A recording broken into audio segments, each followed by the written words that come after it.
Hello guys, எல்லோரும் எப்படி இருக்கீங்க? கிறிஸ்மஸ் வேறு வரப்போகுது. ஸோ சாஃப்ட் அண்ட் ஃப்ளஃபியாக மாயிஸ்டாக பேக்கரி ஸ்டைலில் எப்படி கப் கேக் செய்கிறதுன்றதை ஃபுல் டீட்டெயில்டு மெஷர்மெண்ட்டோடு பார்க்க போகிறோம். இன்னொரு ஸ்பெஷல், நம்ம சப்ஸ்கிரைபர் கப் கேக் டீட்டெயில்டு மெஷர்மெண்ட்டோடு கேட்டிருந்தாங்க. அவங்களுக்காகவும் வாங்க வீடியோக்குள்ளே போகலாம்.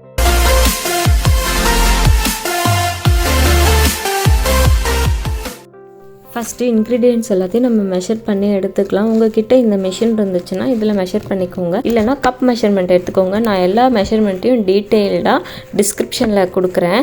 நம்ம ஒரு கப் மைதா எடுத்துக்கலாம். இது வந்து 125 கிராம் வரும். இப்போ இந்த மைதாவை நம்ம மெஷர் பண்ணி எடுத்துக்கலாங்க. இதை நம்ம அப்புறமா சேர்க்கும் போது நல்லா சலிச்சிட்டு தான் சேர்க்கணும். இது கரெக்டாக 125 கிராம் எடுத்துருக்கோம். நம்ம இப்போது இதை நம்ம மெஷர்மெண்ட் எல்லாமே கரெக்டாக போட்டோன்னா தான் நமக்கு அந்த மாய்ஸ்டாக சாஃப்டாக கிடைக்கும் நமக்கு கேக்கு.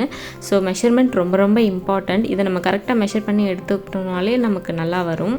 நெக்ஸ்ட்டு பட்டர் மெஷர் பண்ணிக்கலாங்க. இப்போ பட்டர் வந்து நான் 100 கிராம் எடுத்திருக்கேன். இந்த 100 கிராம்ன்றது ரூம் டெம்பரேச்சரில் இருக்கணும். ஃபுல்லாக பட்டர் சேர்க்க வேண்டாம்னு நினச்சிங்கன்னா நீங்கள் பாதி பட்டர் பாதி குக்கிங் ஆயில் எடுத்துக்கலாம். இந்த மாதிரி பட்டர் ரூம் டெம்பரேச்சரில் இருக்கும்போது நமக்கு ஈஸியாக பிளெண்ட் ஆகி வரும். பீட் பண்ணும்போது பாருங்கள், நான் எடுத்து காட்டுறேன். இந்த மாதிரி இருக்கணும். நெக்ஸ்ட்டு நம்ம வந்து சுகர் ஆட் பண்ணிக்கலாம். இப்போ சுகர் மெஷர்மெண்ட் 125 கிராம் மைதாக்கு நான் 125 கிராம் சுகர் எடுத்திருக்கேன். இது பவுடர்டு சுகர் கிடையாது. அப்படியே சுகர் எடுத்து நம்ம மெஷர் பண்ணி அதுக்கப்புறம் பவுடர் பண்ணிக்கலாம். இப்போ இந்த சுகரை நம்ம பவுடர் பண்ணிக்கணும். நல்லா மிக்சியில் போட்டு 2 பல்ஸ் விட்டோம்னாலே போதும்.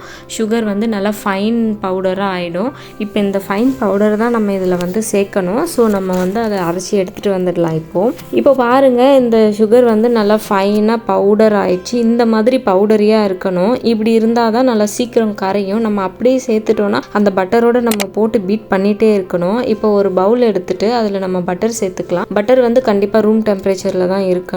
அந்த பட்டரை இப்போ நம்ம வந்து நல்லா பீட் பண்ணி எடுத்துக்கலாம். ஃபர்ஸ்ட் பாருங்க, இந்த மாதிரி நல்லா பட்டரை பீட் பண்ண. உங்ககிட்ட இன்னும் கொஞ்சம் குழியான பவுல் இருந்துச்சுன்னா வெளியெல்லாம் தெரிக்காது. நல்லா பட்டர் சாஃப்டாக ஆகிற வரைக்கும் ஸ்லோ அண்ட் மீடியம் ஸ்பீடில் வச்சு பீட் பண்ணிக்கலாங்க. இப்போ பாருங்கள், இந்த மாதிரி பீட் பண்ணதான் அந்த கலர் கொஞ்சம் சேஞ்ச் ஆகி வருது.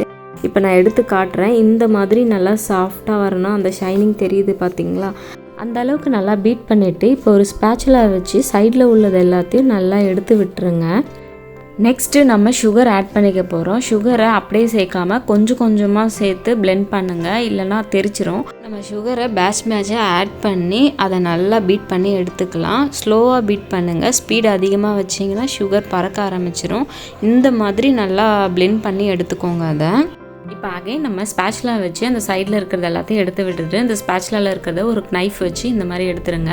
நான் 2 மீடியம் சைஸ் எக் எடுத்துருக்கேன். அதிகமாக எடுத்தோன்னா எக் ஸ்மெல் வரும், அதனால் 2 போதும். பட்டர் சுகரோட இந்த எக்கையும் சேர்த்து நல்லா பிளெண்ட் பண்ணிக்கோங்க. அது ரெண்டும் நல்லா கலந்து அந்த எக்கோட எல்லோ கலர் மாறி எல்லாமே சேர்ந்து நல்லா ஒயிட் கலர் வர வரைக்கும் இதை நம்ம நல்லா பிளெண்ட் பண்ணிக்கலாம்.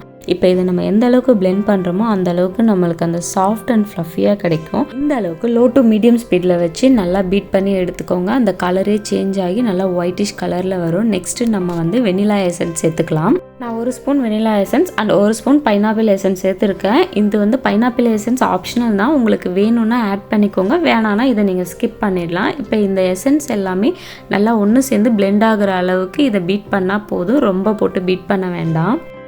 இந்த அளவுக்கு பீட் பண்ணதுக்கப்புறம் நெக்ஸ்ட்டு நம்ம மைதா ஆட் பண்ணிக்கலாம். இந்த மைதாவை டைரெக்டாக சேர்க்கக்கூடாது, நமக்கு அந்த சாஃப்ட்னஸ் கிடைக்காது. ஸோ சலிச்சு சேர்த்துக்கலாங்க. இப்போ இது கூடவே 1 ஸ்பூன் பேக்கிங் பவுடர் சேர்த்துருக்கேன். இது வந்து 5 கிராம் மெஷர்மெண்ட்டில் வரும். அடுத்து 1 பிஞ்ச் சால்ட்டு சேர்த்துக்கலாங்க. இது எல்லாத்தையும் நல்லா பிளெண்ட் பண்ணி எடுத்துக்கலாம். இதெல்லாம் சேர்த்து நல்லா பீட் ஆகி இந்த மாதிரி வரணும். மாவு சேர்த்ததுக்கப்புறம் ஓவர் பீட் பண்ணக்கூடாது. அதெல்லாம் கலந்து வர அளவுக்கு பீட் பண்ணாலே போதும். இப்போ நான் கன்சிஸ்டன்சி அட்ஜஸ்ட் பண்ணுறதுக்காக பால் சேர்த்துருக்கேங்க. இந்த மில்க் வந்து நம்ம மொத்தமாகவே 2 டேபிள் ஸ்பூன் மில்க் சேர்க்க போகிறோம். நம்ம காய்ச்சி நல்லா ஆற வச்ச மில்க் தான் இருக்கணும், சூடாக சேர்த்துடக்கூடாது. இப்போ பாருங்கள், இந்த அளவுக்கு நல்லா வந்ததும் நம்ம அதை ஒரு ஸ்பேச்சுலா வச்சு கட் அண்ட் ஃபோல்டர் மெத்தடில் கலந்து விட்டுக்கலாம். இப்போ நான் இது கூட மிச்சம் இருக்க பாலையும் ஆட் பண்ணி நல்லா கலந்து விட்டுருக்கேன். இப்போ சைடில் இருக்கிறது எல்லாத்தையும் நல்லா எடுத்து விட்டுட்டு நல்லா கட் அண்ட் ஃபோல்டர் மெத்தடில் ஒரு ஸ்பேச்சுலா வச்சு நல்லா அதை கலந்து விட்டுக்கோங்க. பீட்டர் யூஸ் பண்ண வேண்டாங்க.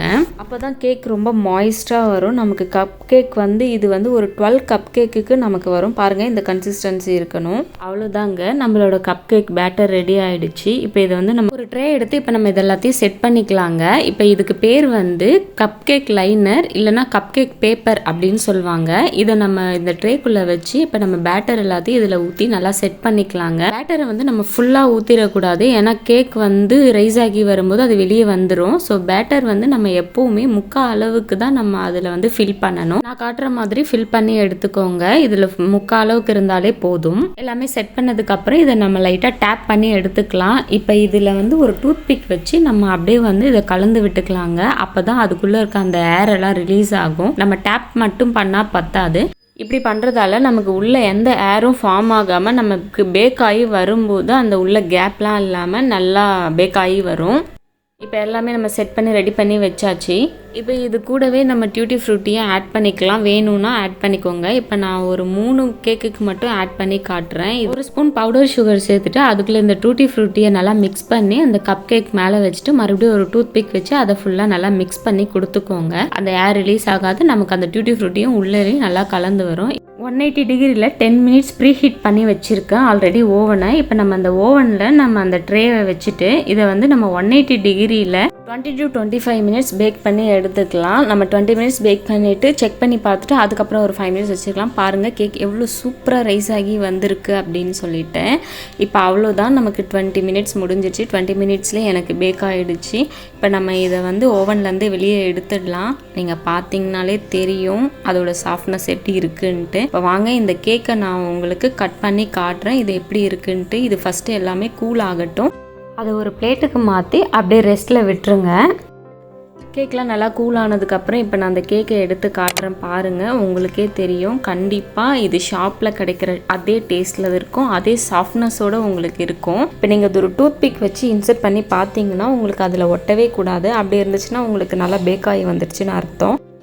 கொஞ்சம் கூட ஒட்டவே ஒட்டாமல் அந்த பேப்பர்லேருந்து நம்ம கப் கேக் எப்படி ரிமூவ் ஆகுதுன்னு பாருங்கள். நான் இப்போ இந்த பேப்பரை ரிமூவ் பண்ணி காட்டுறேன். இவ்வளோ ஸ்பான்ஜியாக சாஃப்டான கப் கேக் கண்டிப்பாக இதே மெஷர்மெண்ட்டில் நீங்களும் ட்ரை பண்ணி பாருங்கள். நீங்கள் கேக் பிஸ்னஸ் பண்ணுறீங்க, பிக்னஸாக இருக்கீங்கன்னா இது உங்களுக்கு ரொம்ப யூஸ்ஃபுல்லாக இருக்கும். கப் கேக்கை ஓப்பன் பண்ணி காட்டுறேன். உள்ளே எவ்வளோ மாய்ஸ்டாக சாஃப்ட் அண்ட் ஃப்ளஃபியாக இருக்குன்னு உங்களுக்கு நான் கொஞ்சம் க்ளோஸ்லேயும் காட்டுறேன். அது எவ்வளோ சாஃப்டாக மெல்ட் ஆகிற மாதிரி இருக்குது பாருங்கள். நீங்களும் இதை வீட்டில் ட்ரை பண்ணி பார்த்துட்டு எப்படி இருந்துச்சுன்றதை எனக்கு மறக்காமல் கமெண்ட் பண்ணுங்கள். லாஸ்ட் வீடியோவுக்கு சப்போர்ட் பண்ண மாதிரி இந்த வீடியோக்கும் உங்களோட லவ் அண்ட் சப்போர்ட் எப்போதும் எனக்கு கிடைக்கும்னு நான் நம்புகிறேன். அண்ட் மறக்காமல் வீடியோ பிடிச்சிருந்தா உங்கள் ஃப்ரெண்ட்ஸ் அண்ட் ஃபேமிலிக்கு ஷேர் பண்ணுங்கள், லைக் பண்ணுங்கள். வீடியோ பிடிச்சிருந்தா சப்ஸ்கிரைப் பண்ணி வச்சுக்கோங்க. ஏதாவது டவுட் இருந்தால் சொல்லுங்கள், கண்டிப்பாக கமெண்ட்டில் நான் உங்களுக்கு ரிப்ளை பண்ணுறேன். அண்ட் இந்த வீடியோ கேட்ட அந்த சப்ஸ்கிரைபருக்கு ஒரு பெரிய தேங்க்ஸ். பாய்.